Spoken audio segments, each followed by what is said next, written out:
नमस्कार, खबरों की खबर में आपका स्वागत है। जब से महाराष्ट्र सरकार के अंदर ये जो छुपे हुए थे वसूली गैंग वाले, उनका खुलासा हुआ है, जब से इनका चेहरा बेनकाब हुआ है और जब से मुकेश अंबानी के घर के बाहर से वो जिलेटिन की छड़ी मिली है, तब से ये कानूनी दांव पेच का खेल खत्म होने का नाम ही नहीं ले रहा। ऐसा एक भी दिन नहीं गुजरता जब ये खबर नहीं आती कि अचानक से आज उद्धव ठाकरे सरकार की तरफ से कोई कानूनी दांव खेला गया। तो परमवीर सिंह कभी कुछ खेल रहा है, तो कभी कुछ और हो रहा है, कभी अनिल देशमुख कुछ कर रहे हैं। मतलब ये कि कोरोना से लोग मर रहे हैं और सरकार और वहां के मंत्री इन्हीं कामों में उलझे हुए हैं। आज 3 खबरें आई हैं। एक खबर परमवीर सिंह के खिलाफ चल रहे जांच को लेकर के है कि जैसे ही वो खुलासा हो गया कि ये जो डीजी जो परमवीर सिंह के ऊपर लग रहे आरोप की जांच कर रहे थे, वो टेबल के अंदर से वो डील सेट करने में लगे हुए थे। परमवीर सिंह के साथ वो बकायदा डील करने के मूड में थे और जब ये चोरी पकड़ी गई तो वो अपने आप को वहां से रिक्यूज कर लिया, कहा कि हम नहीं जांच कर सकते, अब तो मैं बदनाम हो गया, मेरी पूरी कलई खुल गई। तो अब उद्धव ठाकरे सरकार ने 3 सदस्यीय एक पैनल, एक कमेटी का गठन किया है कि जो परमवीर सिंह के ऊपर लगे आरोपों के बारे में जांच करेगी। इसकी डिटेल मैं आपको आगे दूंगा। लेकिन दूसरी तरफ अनिल देशमुख साहब, वही जो पहले गृह मंत्री हुआ करते थे, जिन्होंने सुशांत सिंह राजपूत की मौत के 10 मिनट बाद यह घोषणा कर दी थी कि ये एक आत्महत्या है, वो भागे भागे पहुंचे हैं बॉम्बे हाईकोर्ट। बॉम्बे हाईकोर्ट में गुहार लगाई है कि ये जो सीबीआई मुझे तंग कर रही है, इस पर रोक लगाया जाए और जब तक ये आप हमारी केस को जब तक सुनते नहीं हैं, जब तक आप हमें कुछ रहम नहीं करते, कोई हमें जजमेंट नहीं देते, तब तक सीबीआई से कहिए कि कोई एक्शन ना ले, गिरफ्तार ना करे मुझे। तो बॉम्बे हाईकोर्ट वो चला गया है मसला।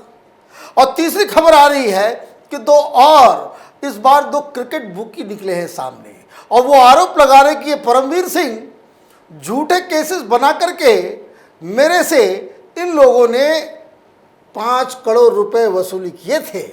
मतलब ये समझिए कि महाराष्ट्र के अंदर में हर कोई लूट खसोट कर रहा था और अचानक से सबकी निंद्रा जगी है।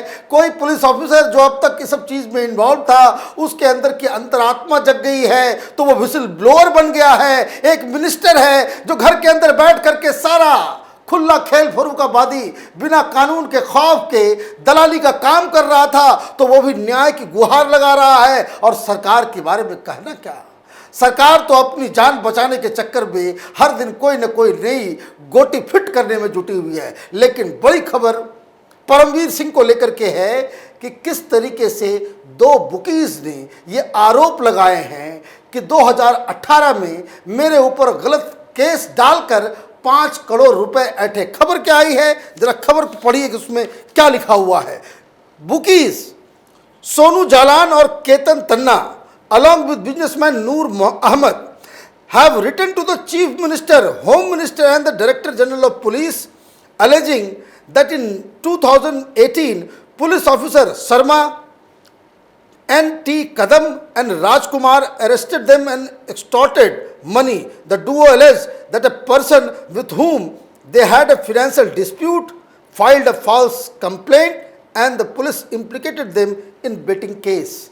मतलब ये चिट्ठी लिखी जा रही है, ये 2 बुकी हैं, इनके ऊपर ऑलरेडी केस चल रहा है, अंडरवर्ल्ड के साथ इनके रिश्ते हैं। वो अचानक से चिट्ठी उनको लिखना याद आ गया कि भाई 3 साल के बाद उनको याद आया कि परमवीर सिंह और उनके पुलिस अधिकारी, उसमें प्रदीप शर्मा भी हैं, वही एनकाउंटर स्पेशलिस्ट जो नाला सुपारा से इस बार पिछले चुनाव में शिवसेना के उम्मीदवार थे, उनके ऊपर भी आरोप लगा है कि 5 करोड़ रुपए इन लोगों ने कर लिए। और अब हकीकत क्या है, ये तो क्रिकेट का बुकी है, इसके ऊपर ऑलरेडी केस चल रहा है, ईडी का इन्वेस्टिगेशन चल रहा है, इसके ऊपर इनकम टैक्स का मसला चल रहा है, आईबी की रिपोर्ट है, अंडरवर्ल्ड के साथ इनके रिश्ते हैं। और अचानक से ये चिट्ठी लिख रहे हैं किसको, चीफ मिनिस्टर को, गृह मंत्री को और डीजी को। अब ये तीनों के तीनों तो ऐसे हरिश्चंद्र है कि क्या कहा जाए। परमवीर सिंह ने भी चिट्ठी लिखी थी, क्या हाल हो रहा है उसका, उसके ऊपर केसेस डाले जा रहे हैं। गृह मंत्री जो अपने पुराने गृह मंत्री जिसको इस वसूली के चक्कर में इस्तीफा देना पड़ा उसकी जगह पे आए हैं, वो भी एनसीपी के। और डीजी साहब जो टेबल के नीचे से 2 दिन पहले रंगे हाथ पकड़े गए कि किस तरह से ये डीलिंग कर रहे थे परमवीर के साथ। तो खैर ये चिट्ठी का सिलसिला है।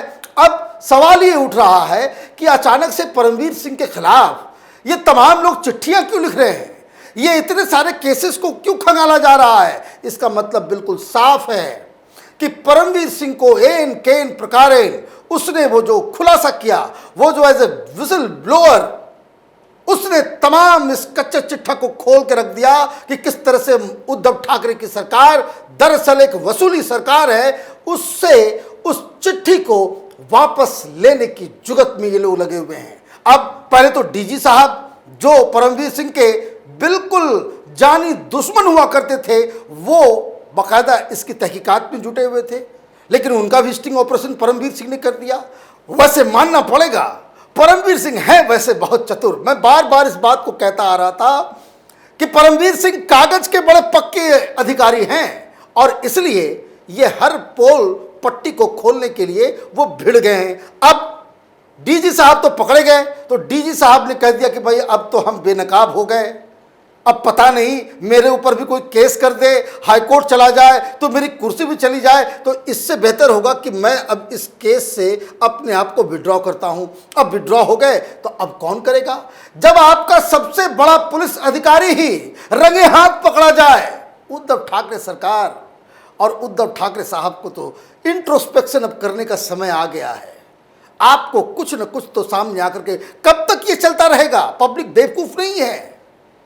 पंढरपुर के अंदर जो रिजल्ट आए हैं उससे भी आपकी आंखें खुलनी चाहिए कि 3-3 पार्टी एक साइड और आप फिर भी चुनाव नहीं जीत सके, वो एनसीपी के गढ़ में।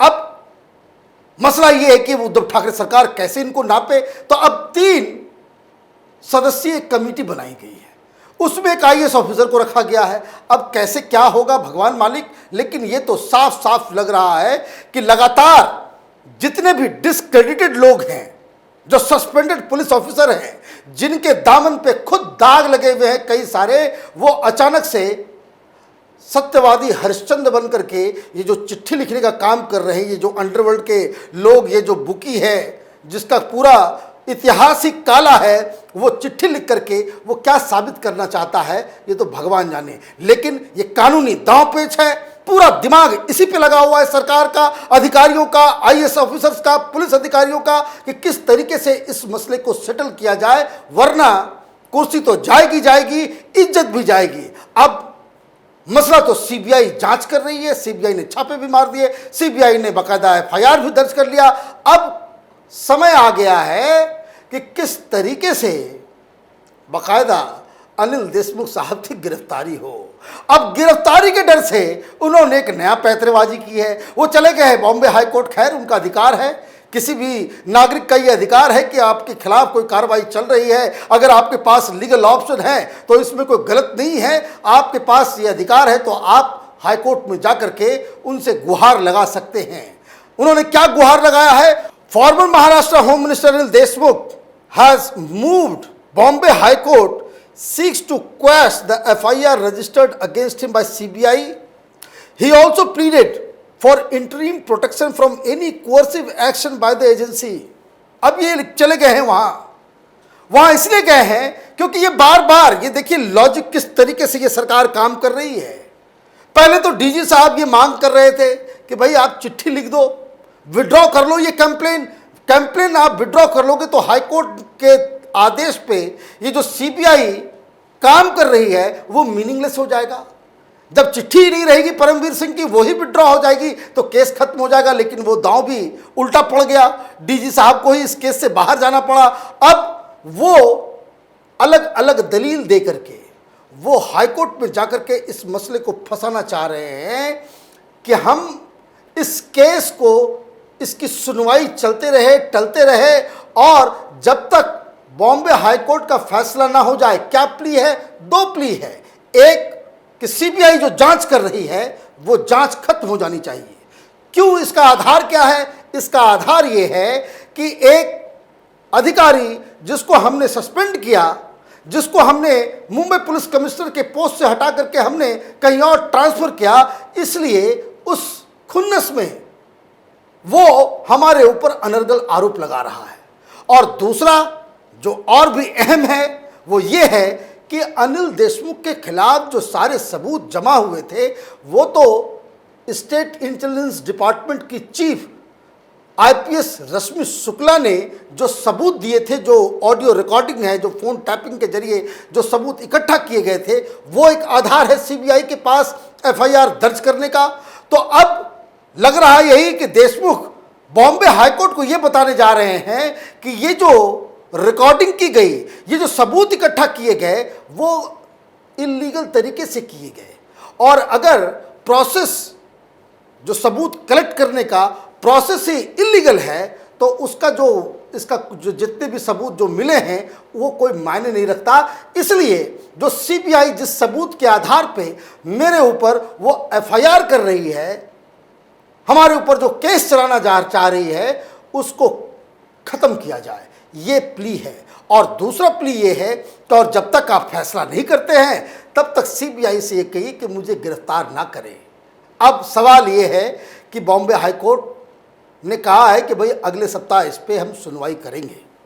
अब जब तक सुनवाई होगी, पहले सुनवाई में क्या रिलीफ मिलता है नहीं मिलता है, बॉम्बे हाईकोर्ट किस तरीके से इस चीज़ के ऊपर अपनी बातों को रखता है, उससे ये तय होगा कि अनिल देशमुख साहब जेल जाएंगे, तलोजा जेल, या फिर नहीं जाएंगे। तो ये 2-3 जो अहम खबरें जो आज की आई है, मतलब साफ है कि जो उद्धव ठाकरे की सरकार वहां पे है। अब देखिए एक दिन हर दिन इस तरह की खबरें आ रही है, इसका मतलब तो बिल्कुल साफ है कि सरकार वहां लोगों की जान बचाने के लिए सीरियस नहीं है। आधा से ज़्यादा ध्यान सरकार का इन्हीं सब चीज़ों पे चला हुआ है कि कैसे अनिल देशमुख को बचाया जाए, कैसे परमवीर सिंह से डील किया जाए, कैसे कैसे लोगों को ढूंढा जाए, फॉल्स कंप्लेंट डाला जाए। अंडरवर्ल्ड का आदमी है, कोई बात नहीं, फिर भी कहो कि भाई चिट्ठी लिखे। वो चिट्ठी तो मनसुख हिरेन ने भी लिखा था, क्या हुआ? मुख्यमंत्री को तो चिट्ठी हेल्प के लिए लिखवाया गया था। किससे? मनसुख हिरेन, जिसकी हत्या कर दी गई। किसके इशारे पे लिखी गई थी वो चिट्ठी? मुख्यमंत्री को सचिन वाजे के जरिए। ये चिट्ठी लिखाने का वक्त खत्म हो गया। देश की जनता, महाराष्ट्र की जनता, महाराष्ट्र सरकार के असली चरित्र को जान चुकी है। अब इंतजार सिर्फ सीबीआई की कार्रवाई की और कोर्ट की कार्रवाई की है। हमारी नज़र इन खबरों पर बनी हुई है। आप देखते रहिए कैपिटल टीवी। हमारे वीडियोस को लाइक कीजिए, शेयर कीजिए और हमारे चैनल को सब्सक्राइब कीजिए। धन्यवाद। अगर आपको हमारा वीडियो पसंद आया हो तो इसे लाइक करें, हमारे चैनल को सब्सक्राइब करें और हाँ, बेल आइकन दबाना ना भूलें ताकि आप तक हमारे वीडियो की नोटिफिकेशन पहुंचती रहे। आप अपना सुझाव हमें कमेंट बॉक्स में दे सकते हैं। हमारे साथ जुड़ने के लिए शुक्रिया।